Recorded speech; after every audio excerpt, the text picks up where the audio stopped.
UP में उपचुनाव को लेकर दिल्ली में भाजपा केंद्रीय नेतृत्व के साथ बैठक हुई। भाजपा कटहरी, मिल्कीपुर और मझवा सीट पर पिछड़े चेहरों पर दांव लगाएगी। वहीं उत्तर प्रदेश में होने वाले विधानसभा उपचुनाव में भाजपा कटहरी, मझवा, फूलपुर और मिल्कीपुर सीट पर पिछड़े नेताओं को ही चुनाव लड़ाने पर गंभीरता से विचार कर रही है। वहीं दिल्ली में रविवार को केंद्रीय नेतृत्व के साथ हुई भाजपा की बैठक में कटहरी, मिल्कीपुर और मझवा सीट को लेकर सबसे ज्यादा माथापच्ची देखने को मिली।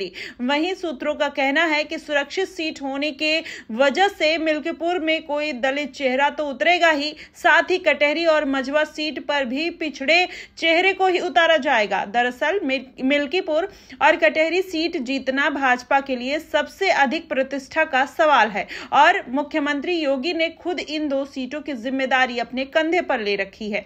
इसलिए भाजपा इन दोनों सीटों पर कोई खतरा मोल नहीं लेना चाहती। बैठक में एक एक सीट पर जातीय समीकरण और मौजूदा मुद्दों पर चर्चा हुई। प्रदेश के नेताओं ने केंद्रीय नेतृत्व को अब तक की तैयारियों की जानकारी दी। बताया कि पहले चरण के प्रचार, संपर्क और संवाद का कार्यक्रम पूरा हो चुका है और साथ ही मुख्यमंत्री योगी द्वारा सभी सीटों पर किए गए कार्यक्रमों और विकास कार्यों के लोकार्पण और शिलान्यास के साथ ही अब तक की गई जनसभाओं की जानकारी भी दी गई है। वहीं केंद्रीय नेतृत्व ने 8 से 9 सीटें जीताने का भरोसा दिया है और ये भी कहा है कि बैठक में सपा और बसपा द्वारा उतारे गए उम्मीदवारों के लिहाज से रणनीति तैयार करने पर भी चर्चा हुई। खासकर उन सीटों पर चुनाव जीतने को लेकर अधिक प्रभावी तरीके से काम करने पर सहमति बनी है, जिस पर सपा का कब्जा है।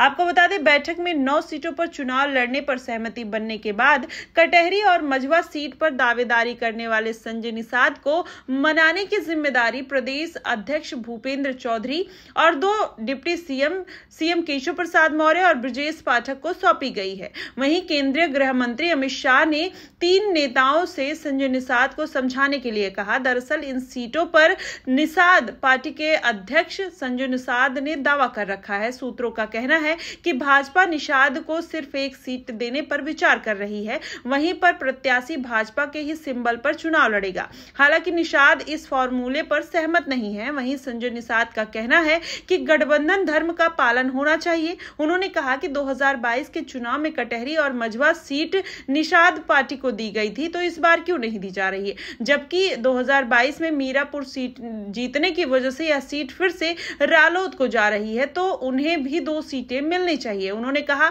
कि उनकी भाजपा के शीर्ष नेतृत्व से लगातार बात हो रही है, कोई हल जरूर निकलेगा। वैसे में पार्टी में इस तरीके की बगावत होना, खासकर जिस तरीके से उपचुनाव जो है वो सर पर है और उस तरीके से संजय निषाद भारतीय जनता पार्टी से 2 सीटों की मांग कर रहे हैं। इसके पहले भारतीय जनता पार्टी कहीं ना कहीं आश्वस्त होती हुई नजर आई थी कि 10 सीटों में से 9 सीटों पर वो खुद चुनाव लड़ेगी और 1 सीट रालोद को दिया जाएगा और वो कहीं ना कहीं मीरापुर सीट पर रालोद का दबदबा माना जाता है। लेकिन संजय निषाद अब इस बात को लेकर अड़ गए हैं कि जब रालोद को 1 सीट मिल रही है और तब हमें वो 2 सीटें क्यों नहीं दी जा रही है जिस पर हम जीत दर्ज कर सकते हैं और जहां पर दलित का समीकरण भी ज्यादा है। ऐसे में संजय निषाद लगातार दावा तो ठोक रहे हैं। देखना यह होगा कि आखिरकार भारतीय जनता पार्टी उनको समझा बुझाकर ये सीट अपने खाते में लेती हुई नजर आएगी या मजबूरीवश संजय निषाद को ये 2 सीटें देनी पड़ सकती हैं।